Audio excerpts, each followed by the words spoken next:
పంటలు ఎండిపోతున్నా ప్రభుత్వం పట్టించుకోవడం లేదని ఓ రైతు ఆవేదన వ్యక్తం చేశాడు.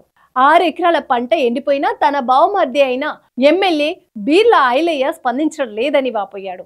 యాదగిరిగుట్ట మండలం మూసాయిపేట గ్రామానికి చెందిన రైతు బాలరాజు 6 ఎకరాల్లో పంట వేయగా సాగునీరు లేక అది ఎండిపోయింది. కాళేశ్వరం నీళ్లు ఇస్తామని హామీ ఇచ్చి చుక్క నీరు కూడా తీసుకురాలేదని మండిపడ్డాడు.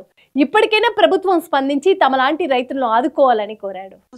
సిద్ధయ్య కొడుకును బాలరాజును చూడబోతే చుట్టాలు ఎమ్మెల్యేలు అవుతారు, ఎంపీలు అవుతారు, పుక్కడిగా బర్రెలలో బలుస్తారు.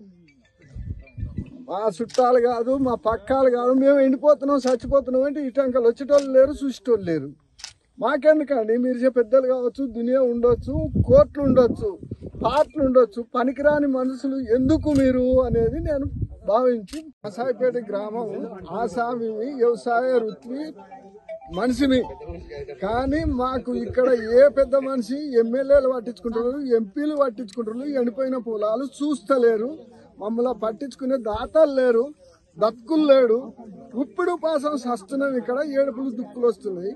ఎవ్వరికి ఏం సాయం చేసినా ముందుకొచ్చే మానవులు లేరు. ఎవ్వని కడుపు ఆడే నింపుకుంటుండు. చూసేది వాళ్ళ నాన్న బావది పొలం ఎండిపోయింది, నిలబడ్డది ఇంట్లో.